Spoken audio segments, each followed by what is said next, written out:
Good afternoon and welcome to Fast Horses Today. Today is Saturday. It is March 22nd, and we've got some races at Santa Anita to go over.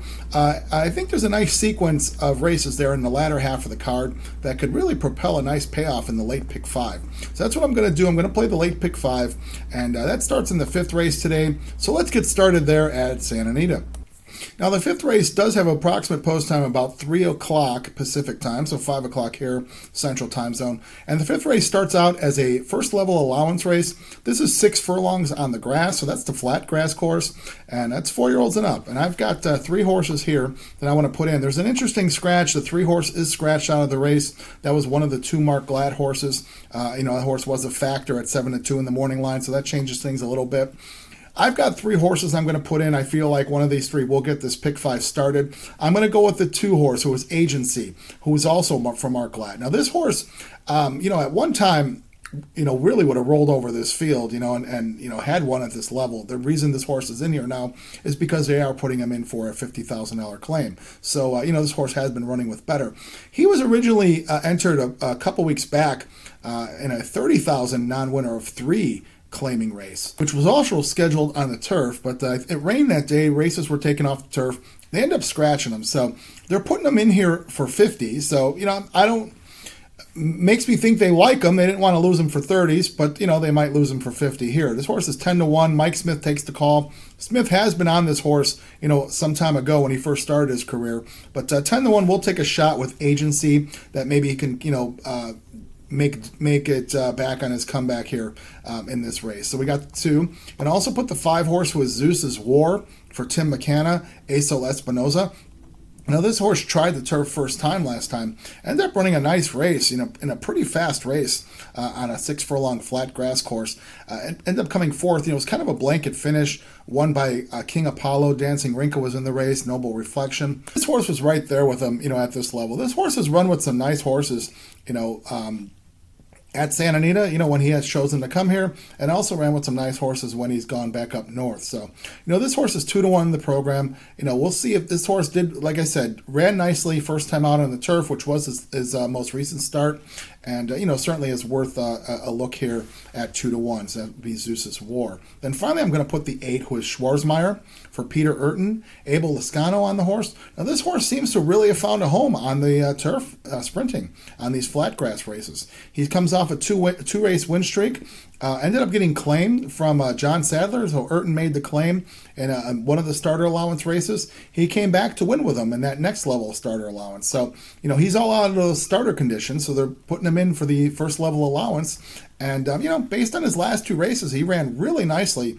And, Abel Lascano was on him both times. And I don't know that Abel Lascano really gave him the best rides and still won with him. So, really tells me the horse, really is a very nice horse. I mean, last time this horse put up some very fast fractions and still stuck around to win the race.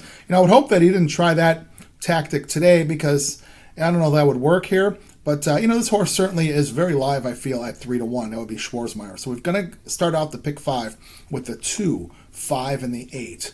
All right, now let's go to the 6th race of the day. 6th race is a maiden 20,000. This is 6.5 on the dirt. This is your bottom rung dirt race, for maidens there in Southern California. It's just some horses that, just haven't gotten it done. Have had a lot of chances here. And, we'll see if a couple of them are changing distances, or, their connections are trying to figure out where they can win with them. But I'm going to put 3 horses in here. I feel like, one of these 3 will get it done in advance. And this is bracket season, so it's all about survive in advance. That's how we're looking at it here in the pick 5 today. So I'm going to go with the 3, Stepbrother Austin for Doug O'Neill. Doug O'Neill makes a couple changes here with this horse. This horse had run twice with a little bit better in the $50,000 levels here. They took some pounds off him, so he actually ran for 45 in his last 2 races. He drops in here today for 20. Now, the last time this horse ran, O'Neill's bringing him back in 8 days. So very, quick turnaround, which O'Neill has done effectively before. Couple changes, as I mentioned. They're taking the blinkers off. They're making a rider switch, and they're changing the distance as well. So Maldonado rode the horse last time. Kyle Frey takes the call here. The horse was running a nice race last time. It was a mile race with better. Took the race, took the lead very nicely, and then just, made some odd steps coming out of that clubhouse turn into the backstretch. and just kind of lost his action and then came back and ran. So it seemed like just a tough horse to ride. So I'm not too sure what happened there, but maybe it was a blinkers thing. So they're taking the blinkers off. They're moving this horse into a 20,000 race, which should make him faster, and they're also running 6.5 furlongs. So Kyle Frey, certainly a good gate jock, knows how to get a horse out. This horse, he would fit this horse well. We'll put stepbrother Austin at 6-1. I'm going to put the 5 horse, was Mr. Fabricator, for Sean McCarthy. Armando Aguilar takes the call. This horse is 7-2. Now this horse, comes out of a $20,000 race. They dropped this horse in for that 20,000 tag. He had been running with better, and it was a mile race. Horse ended up catching a field that a lot of horses were gunning for the lead that day, including Mr. Fabricator. So he got kind of caught up in a speed duel there in a mile race, and ran a good 4 or 5 furlongs and then just kind of gave it up there. So I'm going to forgive that race and kind of throw it out here. This horse, like I said, had run with better. The 6.5 furlong distance should be better for this horse. We'll put in Mr. Fabricator at 7-2. And then finally, I'm going to put the 6 horse. 6 horse being Broadway Unions for Adam Kitcheman and Giovanni Franco. Now this horse also had been running with better. He'd been running in the $40,000 and $50,000 range and just kind of running even races. And, this horse has shown some a little bit of ability to run. Maybe this $20,000 level will make this horse faster as well. He's 2-1. So I feel the 3, 5, and the 6, one of these horses will get it done and will advance the ticket. All right, now let's go to the next race of the day. Next race being the 7th race. This is a feature race. This is the San Luis Rey, Grade 3. They're running 1.5 miles on the turf. So they come down the hill, go, make that sweeping turn, and then go around the track, around that Santa Anita turf oval. It's 1.5 mile race. So it's a $100,000 race. 3 horses here I'm going to put in.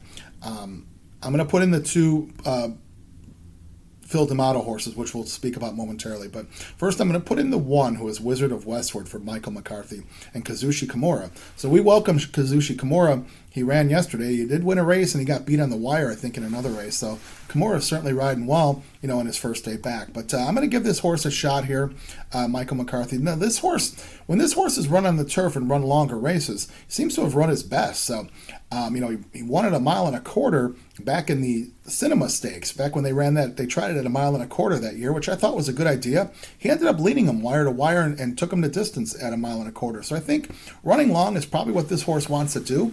His last race going to throw out. I'm not exactly sure what happened there in the Thunder Road. He just really didn't do much there. It was coming off a pretty long layoff, so we'll give him an excuse there. He's 6-1. We'll put Wizard of Westwood here in this race. And then I'm going to also put the both Phil D'Amato horses, which I mentioned. I'm going to put in Easter, who is 2-1. Antonio Fraser takes the call. Fraser's been on this horse quite a few times. Now, it looks to me like I liked this horse last time. I had given this horse out, along with There Goes Harvard, back in the San Marcos. That was 1.25 miles in February. It looks to me like, as Easter has gotten older, he wants to run longer. And the longer, the race shouldn't be a problem for him. This is 1.5 miles now, so we got a 1/4 mile longer than he ran in the San Marcos. Distance shouldn't be a problem here. This course comes running late.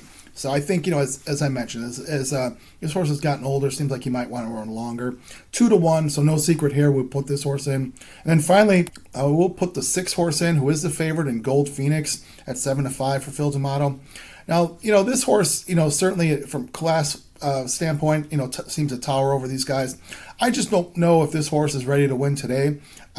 He has shown, in his layoff lines that when he comes back, he hasn't come back to win.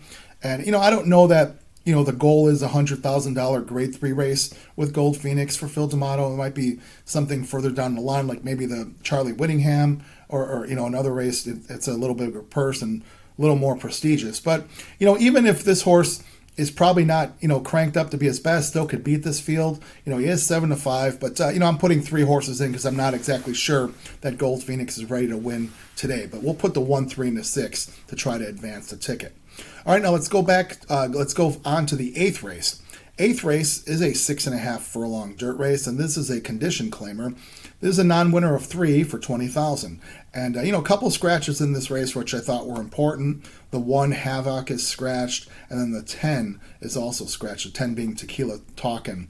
I thought, that made an effect here on this race. So there is a big favorite in the program, and I'm going to put that horse in, but I'm not sure that it's as easy as putting that horse and singling that horse. I'm going to put the 2 Navy Man for Steve Knapp and Kyle Frey.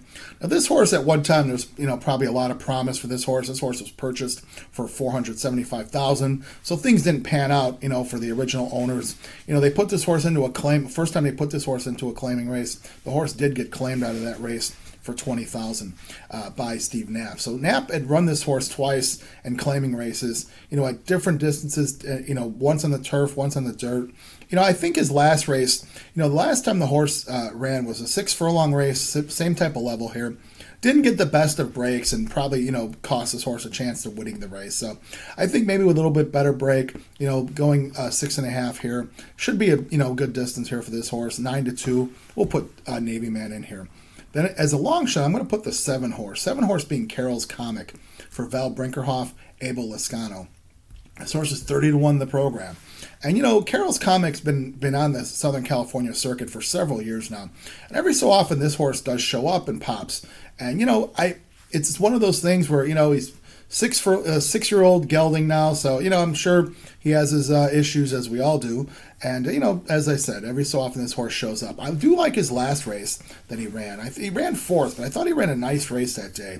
And, could set him up for a nice effort here in case the shorter prices fail today. So we'll put Carol's Comic in here as a long shot. That's the 7. And then I am going to put the 8, Jerry Spirit. Jerry Spirit is 7-5 in the program for Dean Pedersen. And, my question is why? Why is this horse in this race? This horse had been running well. He just comes off a starter allowance win. He has another condition left in the starter allowance races, but, they're putting him in for 20. So, if this horse is right, yeah, he should be very, very tough today. If there's something going on, a reason why they put him in this race, then that's why we're putting a couple in. So, as I mentioned, Dean Pedersen's a trainer. The owners are it's a homebred for them. So, they decide to do what they want with the horse.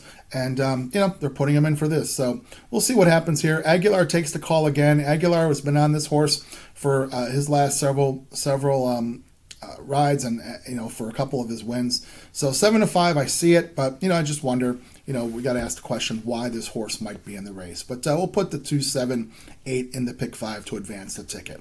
All right, now let's finally go to the last race of the day. Last race being the 9th race. And this has approximate post time about 5 o'clock Pacific, so 7 o'clock here in the Central Time Zone. And this is an open first level allowance race, mile on the grass. Very nice field of horses. And, got a couple horses here I'm going to put in. Hopefully have a couple beaten favorites, have some prices, and have 2 horses here to pay off. Will be a nice spot to be in. I'm going to put the 6 horse, who is Eternal Rain for Phil D'Amato. Now, D'Amato does have some live ones today, and it hasn't been his usual Santa Anita meet. So, maybe they'll kick things off today and win a couple here. So Eternal Rain is 9-5 in the program, and certainly, worthy of that. I watched the film on her, and she's run two really nice races. When she came off the boat and ended up running her first race here in the States, that was at the near the start of the meeting of Santa Anita. Ran the maiden race really nicely. I thought that she broke her maiden in a really, really fine fashion. Pratt was on her that day, and then she ended up going into an allowance race, ended up running up against Prancing Through Paris. Now that day, Prancing Through Paris, I think, was 37-1 and wired the field. Eternal Rain ended up really closing in on her pretty nicely. So I kind of wondered about that race, but after we saw Prancing Through Paris follow up that allowance win with a win in the Irish O'Brien last weekend down the hill, Prancing Through Paris is really at the top of her game right now. So losing by a neck to her, certainly no shame at that. And Freysu takes the call today. I guess Flavian Pratt must be traveling. I think he's probably out in, I'm going to guess, Fairgrounds, but I'm not sure. So Freysu takes the call. Certainly Freysu can get the race, get the job done here at 9-5. We'll put Eternal Rain. And then I am going to put the 9 horse being Defiance for Richard Mandela and Kazushi Kimura. Now, we know Kimura has done a lot of great work for the Mandela barn. He's ridden a lot for him. And, I'm sure he just, was really looking forward to getting back into the Mandela barn after coming off the injury. This horse has 1 start, ended up breaking her maiden in her first start. And, she had steam on her. The horse was 5-2, and she won her race nicely. Now, she comes from the the mare Avenge, who I know Richard Mandela trained that mare as well. And, this is a homebred for the Bass stables, and they bred Avenge to Curlin and got Defiance out of the deal. So not a bad deal here. She ran her first race, won it at 6.5 on the grass, and that was on the flat grass. I thought she ran really nicely, ran like a pro. Umberto Rispoli was on her that day. As I mentioned, Kimura's on her today. Certainly no loss there. Kimura knows how to ride. Just a question is, will this girl get 2 turns? Breeding says she should.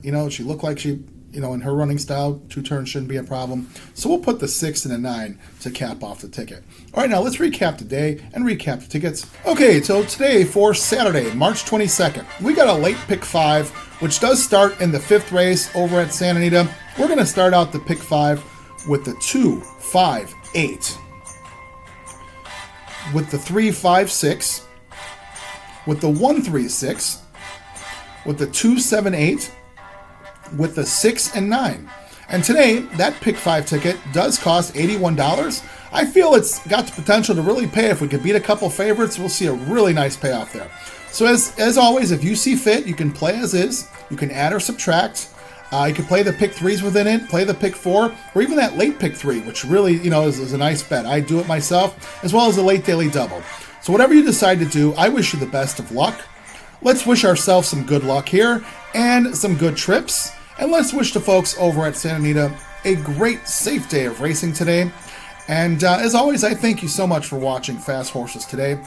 Thank you so much for hitting that subscribe button. If you hadn't hit the subscribe button, do me a favor. Please do that for me. It doesn't cost anything. Just puts you on the feed. When new content gets created, it gets served up to you. You can like, dislike, make comments. I promise to respond to everything. Let's create a discussion. That would be wonderful. So again, thank you so much for watching Fast Horses today. Let's make it a great day at the Great Race Place at Santa Anita. We'll see you back tomorrow for more coverage. Thank you.